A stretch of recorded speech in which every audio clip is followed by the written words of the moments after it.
Hello everyone, today we're going to be talking about the most common criticisms I've personally seen for MetaZoo and my responses to them, or I guess what I think of them. So the first one I've seen is that people say, oh, I don't like the art, and I guess that's very understandable to me, that art is really subjective and not everyone's going to like something, and that's perfectly fine. That to a point I'd be surprised if everyone did like it. And I feel like all forms of art really have critics and people that have no idea why people pay so much for that certain art piece, or that's just kind of how art is, I feel like, and that it's to be expected.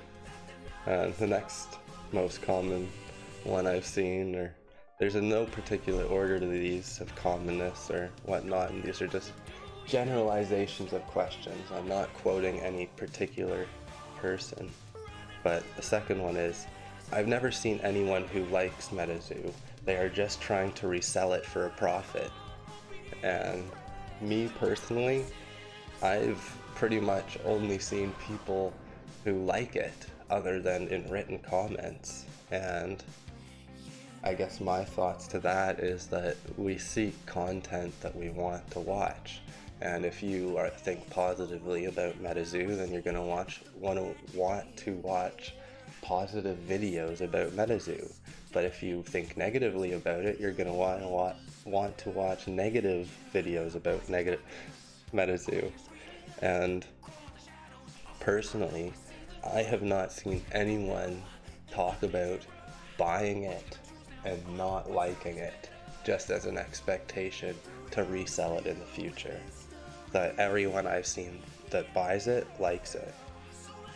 So the third criticism I've seen is that people say, oh, the price is too high and that the company is manipulating the market for profit.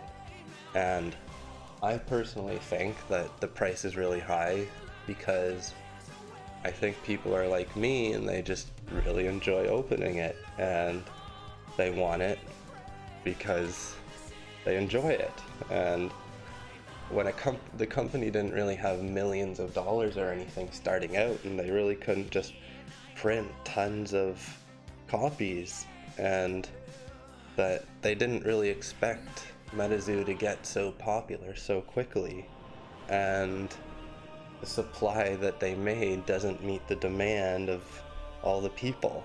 And it's really hard for a company to predict when they're new what the demand is going to be for the product, and it's in a lot of ways bad business to just make too much of your product and just have it sit around for years. So I think TCGs are specifically in a hard spot because there's collectability and limited edition prints, and you can't really print more of like the Kickstarter edition or the first edition. They had their print run and people would be really upset, and to a point it would ruin the company if they reprinted those things. So the fact that they're making like second edition, and the price of the second edition box is very cheap, and that they've even said they might do third or maybe an unlimited. So to me that's showing they're trying to not increase the prices of the secondary market, because this is pretty much the same thing, it just has a second edition on the cards instead of a first edition. So like I personally didn't get any first edition because I got into MetaZoo a bit later and the prices were just too high for me, but I've loved the prices of the second edition, and I really think it's just how it started off, and because they were so small and they weren't sure how it would go, that the scarcity is what's really created for it, the high prices, and just because people love opening it. But that's just what I think on it.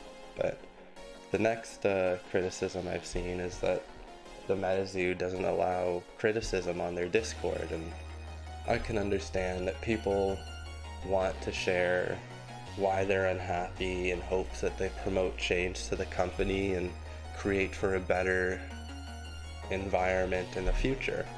But I guess it's similar to art, that not everyone's going to agree on everything, that there's always going to be someone that doesn't agree with maybe the way they launch a product, or the priorities of, like, oh, we're focusing on releasing the story over the card game, the playability, and people will always disagree, and that even if you mean the best, criticism, I think, often breeds negativity, and even, especially through written word, it's hard to understand someone's emotions and how they're trying to say something, and people will disagree, and I feel like they just want to create a place that's fun and that really focuses on the positivity of it, and when you bring criticism into that, it gets a lot harder. At least that's what I think, and I feel like that's why they do that. And the final criticism I've seen is that they have too many products, and to me this is the most confusing of all the criticisms. And I guess some people just want to buy everything that's released, and personally that sounds really costly to me, and that's okay. I wish I could get that much stuff and buy everything that came out, but it's a lot, and I feel like if you're unhappy with it, then you shouldn't be getting the things you're unhappy with. And personally, I just buy things that make me happy and excited to get. And the more forms of media they focus on, the more people it brings into the MetaZoo community, and the more people it brings in, they can create cool events like the $250,000 tournament, or conventions that are solely focused on MetaZoo, or more local tournaments that I've seen a lot of people say, like, oh, I don't have anywhere locally to play MetaZoo. And if it got more popular through movies and games, it would very likely that many more places would start having tournaments for it that are local. And I think even if you only care about the trading card game for MetaZoo, you'll still receive benefits for the franchise growing as a whole. And I guess I think it puts MetaZoo on the road to being something more like Pokemon, or as big as Pokemon. And I guess I think that would be really cool if they had such a big thing in the future, or such a big company that they could do as many cool things as Pokemon. And that's what I think of, I guess, the top 5 criticisms, or most common criticisms I've seen about MetaZoo. And I hope you enjoyed it, and I hope you have a good day. Thanks for watching.